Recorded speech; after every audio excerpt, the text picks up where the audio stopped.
Pay for. Get what you pay for. Nothing. I'm not sure if I can ask her to. And the beautiful lights. Big open space up there. Lots of sparrows. Yeah, fountain. It's not running. So yeah. It's very. Not stained glass window. So we're going in to a messy apartment, which is well, that's messy apartment bed. Yeah, what stained glass window? Yeah. Anyway, yeah, it's what you pay for, of course. Delightful.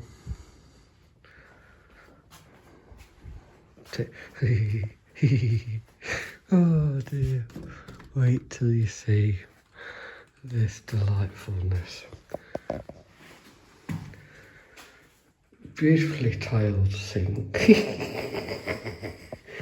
I mean, it's as if, like, let's have visitors' mirrors. Oh, beautiful, look at it. I mean, yeah. And the view, look at the beautiful tile ground down here.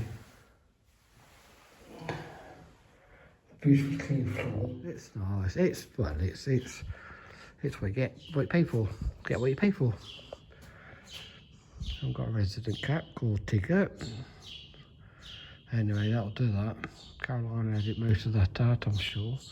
The lanterns are great. Yeah, anyway, it was, oh, I've got to say that obviously I haven't made the bed or anything. Oh, light rock. I tell you.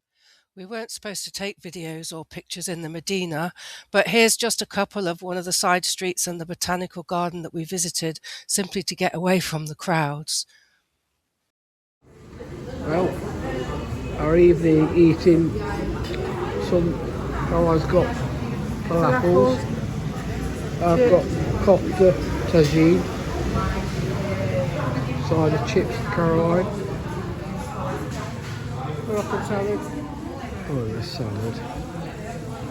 Doing street market tomorrow night, but tonight we're just tired. Having been out all the day. Anyway, let's get on and tuck into this sizzling. Look at that sizzle. Beef kofta.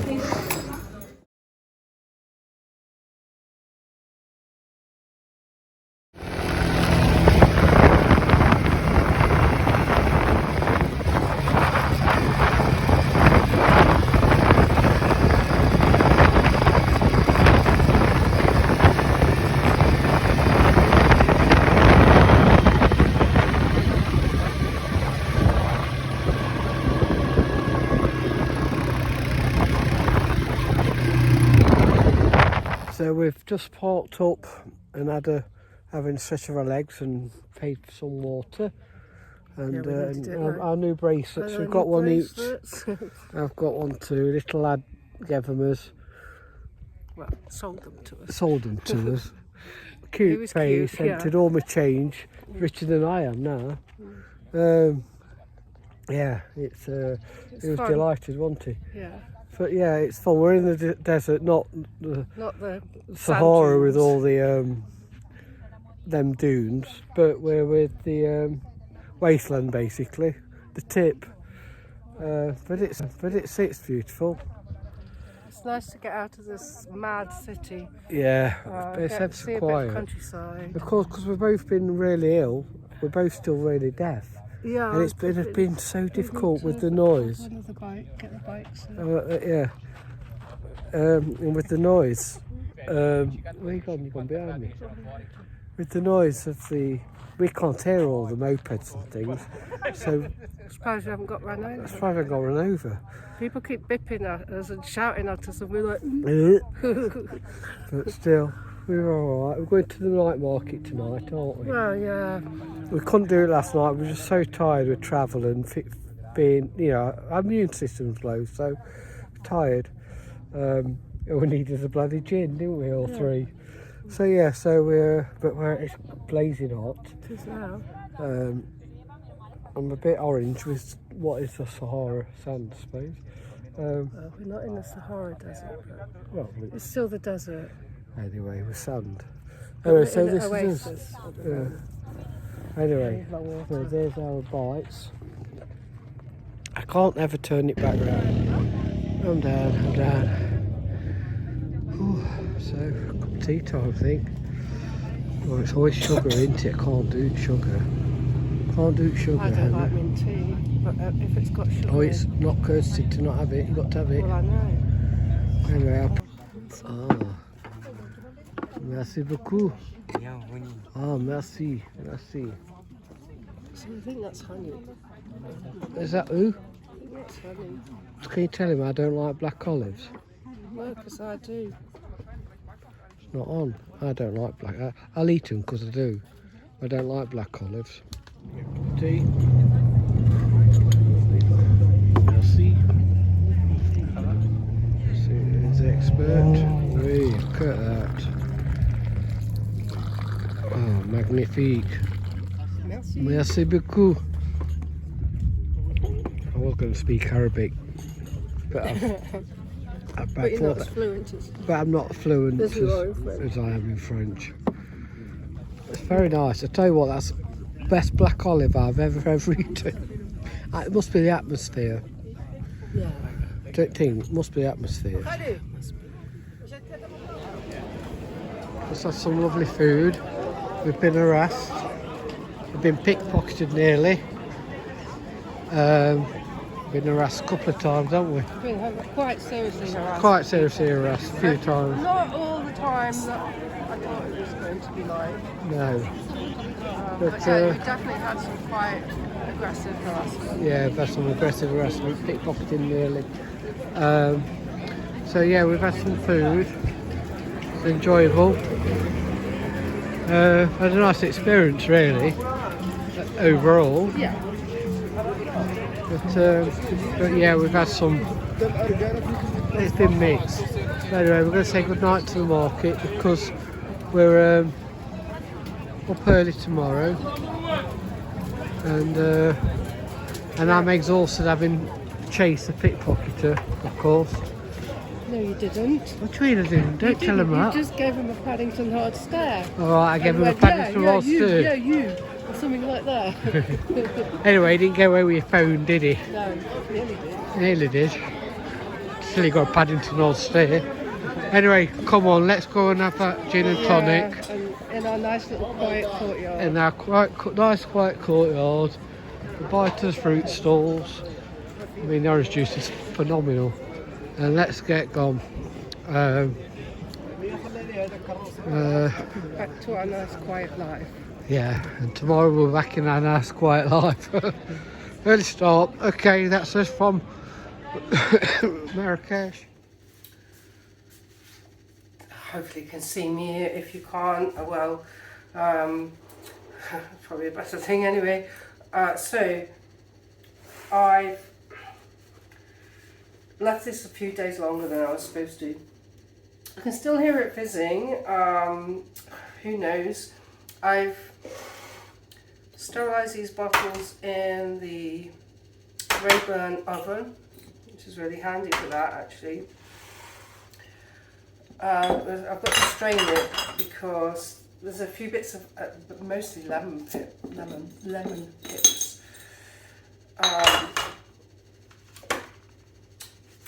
I mean, I might try drinking it, but I feel like it needs to be chilled. But let's get some into a jug first.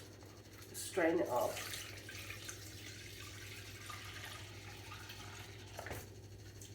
Okay. Yeah, it's got some fizz to it. But obviously, A, we was ill. B, I didn't have any brewer's yeast. This is made with baker's yeast, so God knows. We'll see. Let's start with the nearest bottle.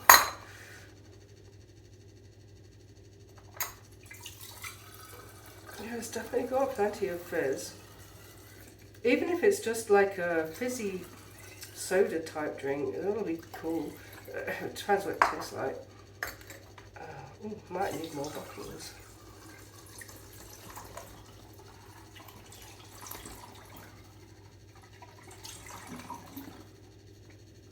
The only thing is, we haven't really timed this perfectly because we're away for a couple of days and our neighbour's coming to feed the cats and the chickens, but I'm not sure if I can ask her to burp my beer whilst I'm away, because you have to lift the lids up and let the excess gas out every day. But I think I'll put it in the summer kitchen, the outside kitchen, so if it explodes, which I don't think it will, at least it won't go everywhere in the kitchen. Yeah, it's a bit murky there, so probably just about right. I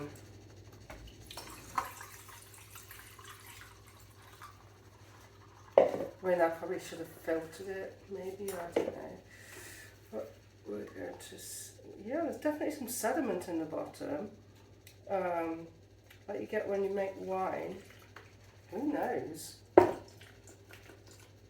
But I think we'll chill it down and give it, yeah, that's very sedimenty, probably about right. Okay, so don't think we'll do any more. Put the crappie tops on. I'm not going to taste it today. I'm going to leave it to chill. And when we get back, we're going to give it a go, a ceremonious taste. Okay. Well, and then the other thing we did was, let's get rid of that.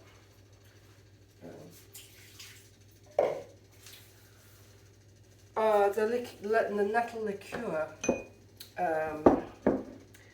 and again I've left it a few too many days, and the bottle I've got to put it in is probably way too big, but I can't find anything else.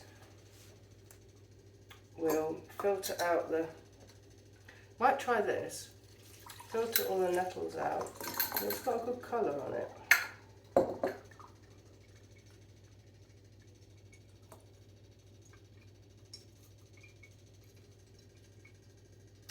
I mean, it did say just 2 days. Normally with liqueurs, I mean, if it's a fruit, you leave them about 2 months and then take the fruit out. And I found things like elderflower, flowery, leafy things. Oh, I'm losing some in there. It definitely, they don't need anywhere near as long. But then you need to leave this to mature. And what I found with liqueurs is, actually, it's better to leave them a whole year, and then they're really rich and nice. So I'm going to actually try a little bit of that.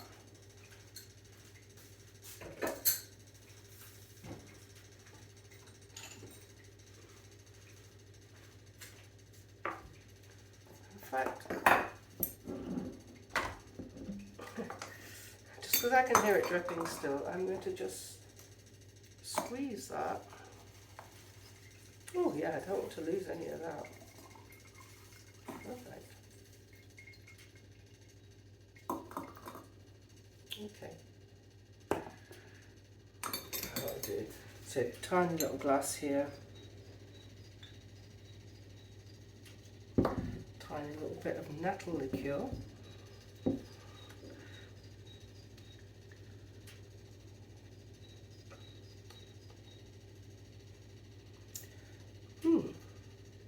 It's actually quite smooth. You get an earthy foretaste and then a nice warming aftertaste. I think that's going to be alright. And next time I might make double. Yeah, that's not bad. Okay.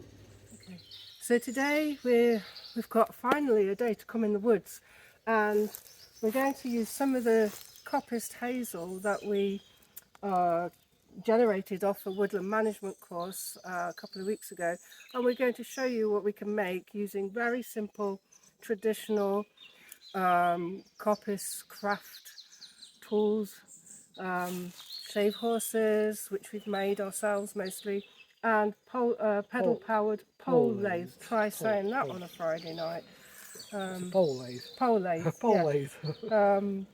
Yeah, we've got over here some coppice hazel. This helps the tree to regenerate, so this the tree doesn't die.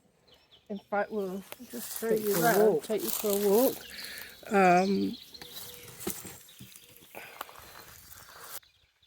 So this is the stump of a hazel that we've just coppiced.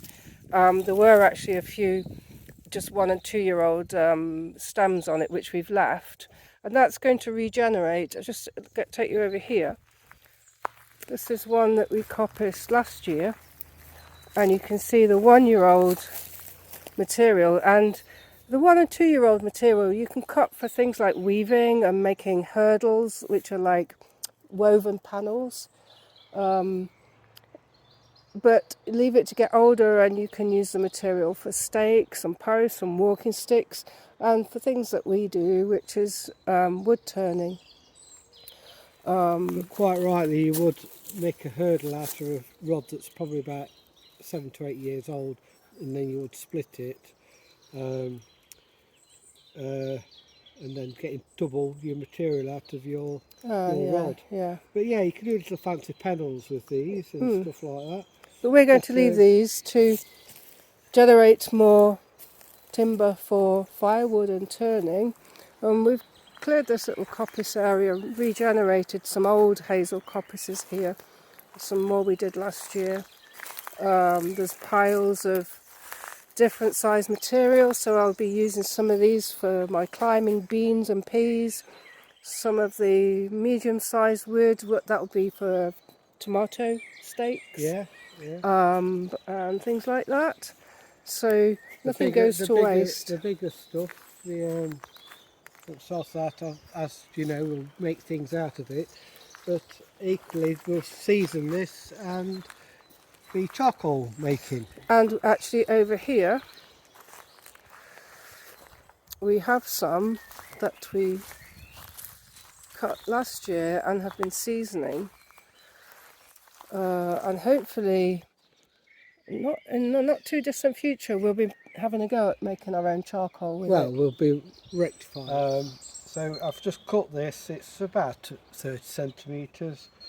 I'm going to use a furrow and split it. Okay, I'm going to just split it in half.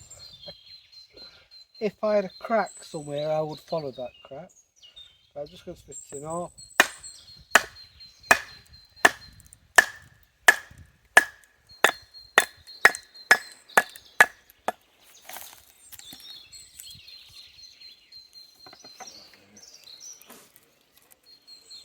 There we are.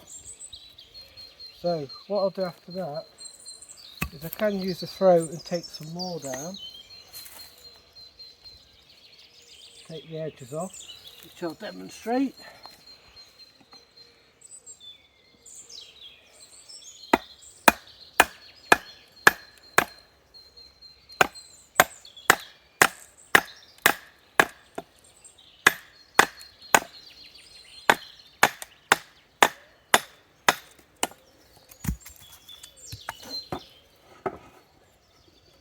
This is not a very big round of wood, I'm just doing a demonstration really, but I just want to take the bark off, so I could use the throw for that, which I've just done,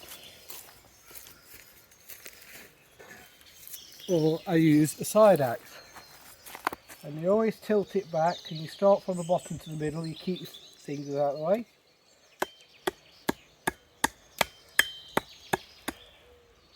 Make it vertical.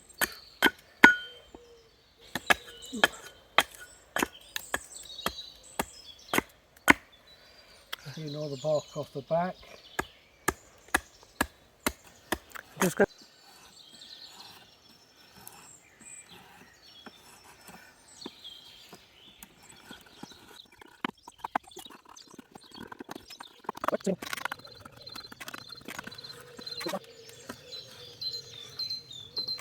So what I'm after here is to try and get as round a piece as I can by using the draw knife. Taking lots of the material off. And this I'm going to turn into a spurtle.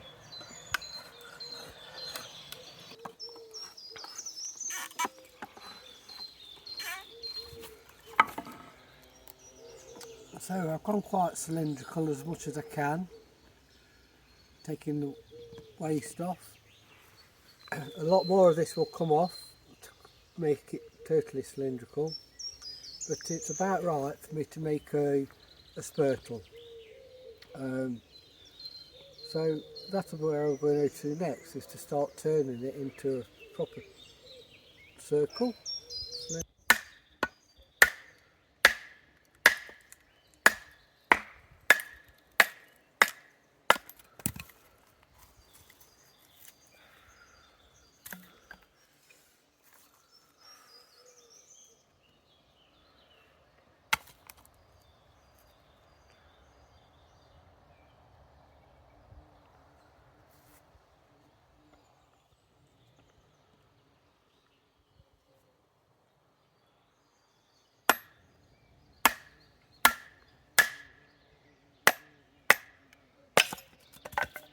Okay,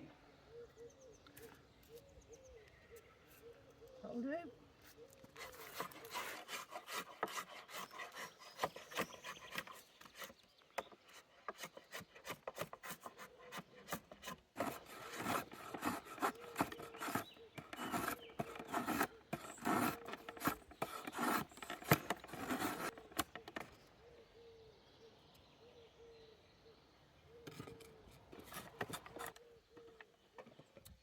I want to try and keep this nice little knot in there, so try and make this into a curvy spoon. So I'm just going to, I can pencil this up and make myself a central pin, and also use a bit of a blunt nail just to make a mark, but if I always cut corners, I'm not. I'm just going to try and centralise it by eye, and these are poppets. I'll remove that. These are poppets, so this one I've got fixed, this one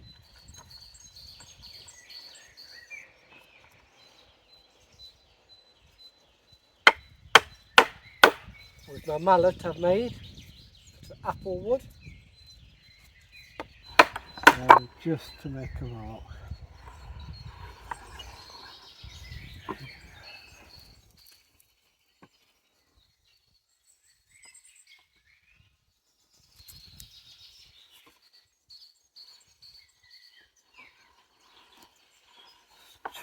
That off.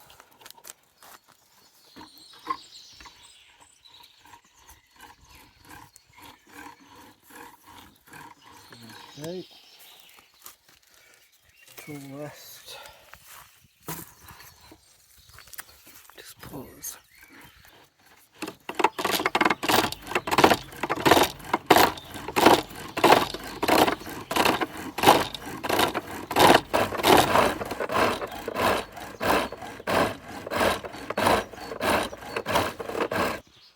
So you can see, there's still a flat on here. It's getting quite round, so you know, it's only this one side that's still got a bit of flat. The middle section has also, but I'm trying to avoid catching the string. So I've got a bit more to go till it's all that's round, continuous. So I'm going to now follow the wave.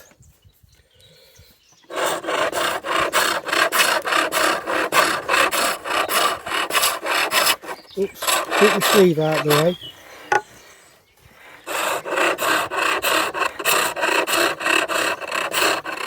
So these nice ribbons. So I could make dibbers, could make anything, bigger chunks of wood, I can make mallets, I can make a shaft for a hammer, make a candlestick.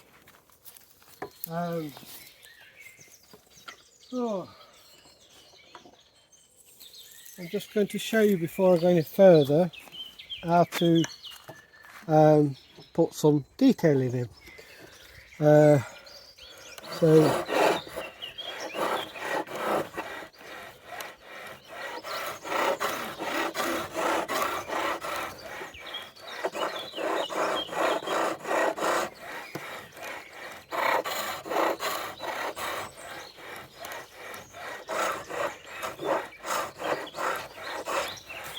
you see, just using the eel, this is the stone, this is the eel, starting to get some shape in.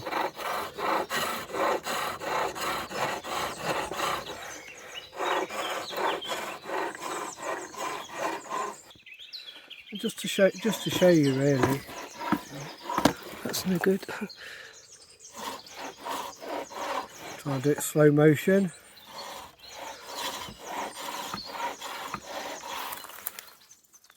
Yeah, I can go along and put lots of bobblings in, just like the grip on my mallet. There's different tools as well. I'll just grab another.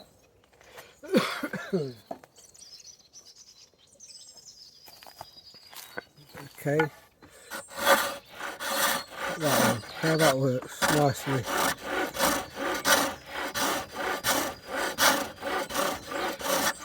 Okay.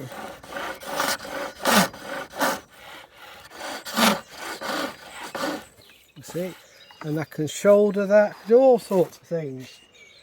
And I'll make it look easy, but I can use this eel again and roll it over.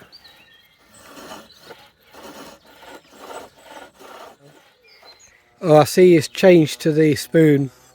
I've swapped shave horses because this one's better for doing the details. Yes, it's for that reason. And I'm now just taking smaller bits off to shape, start getting a nice shape on the handle and the head, and then I should get a spoon carving knife to just make a little hollow there, and I'll think about the shape of the end once I've got the hollow in there, because I don't want to refine it too much until... And in there, and you'll be removing this pith. I'll be removing that. So taking the pith, shall we? Taking the pith. I think I'm nearly at the stage where I need to get the hollow carved out. Yeah. And then I'll refine the edges, and then it will be ready for sanding. Yeah, once it's dried, of course, but you can do a bit of a fettle. Once it's dried, but yeah, so I shall go and sit on the bench and take some of this away. Yeah. Yep. Okay.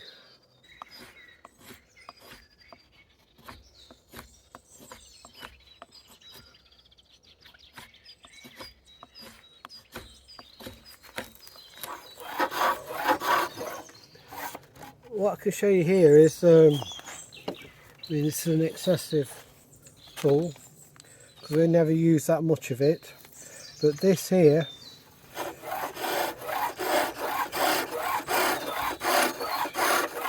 will take your ripples out from the big chisel, the gouge chisel.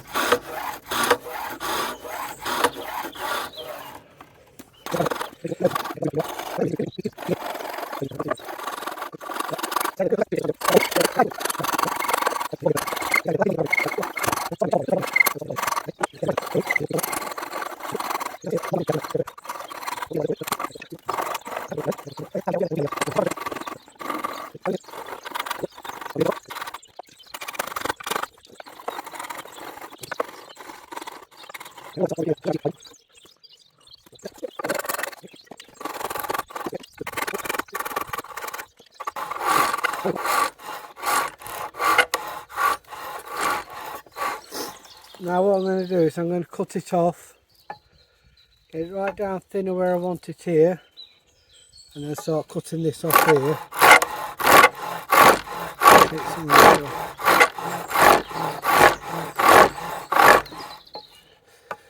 Okay, and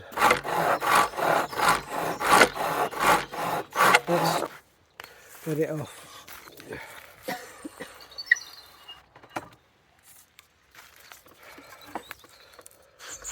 So I just get the Japanese saw to that, saw them off. I can, while it's on there, revolve it and polish it with shavings, handfuls of shavings, and polish it up. But I think we'll move over to Caroline while I go and get my Japanese saw and just take these ends off. And there will be, it can taper really thin, you know, but I'm just demonstrating. So yeah, and then we'll have a spurtle. So we'll cut to Caroline. I'll fetch my saw.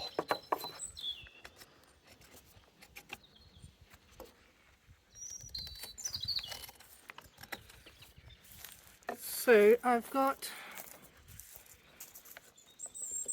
a reasonable bowl in my spoon now, and I'm pretty much about to take it back onto the shave horse and now refine the shape of the edges and the shape of the handle. But Paul's just presented me with this spurtle. Very nice. I shall be stirring my porridge with that. Okay.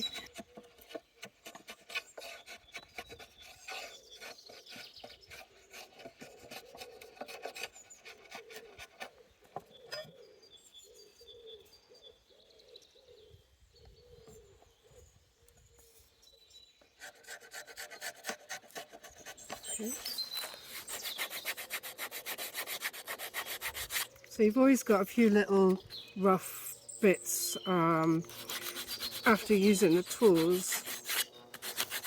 This will stand up better when it's dry. You can get it really smooth when once it's dry, but actually you can get quite a nice finish just whilst it's still a little bit green. But yeah, wants a bit of So work. taking the rough off really, aren't you? And then taking, you would yeah. go down different grades of paper. Yeah. But you've got to let it dry out Slowly. And that means keeping it somewhere quite in a, not damp, but in shavings that you've created, not in the sun. Certainly not, In the shade somewhere, let it dry out over days. Don't be disappointed if you get cracks in it. You don't have to do it, you do another. Never use wood which is poisonous, like laburnum wood. Acers, maples are the best woods. Yeah, food grade oil. Yeah, once it's fully dry, we can oil this up, and then you leave that to soak in. Do it a couple of times, and then you can use it for cooking. I'm quite pleased with that.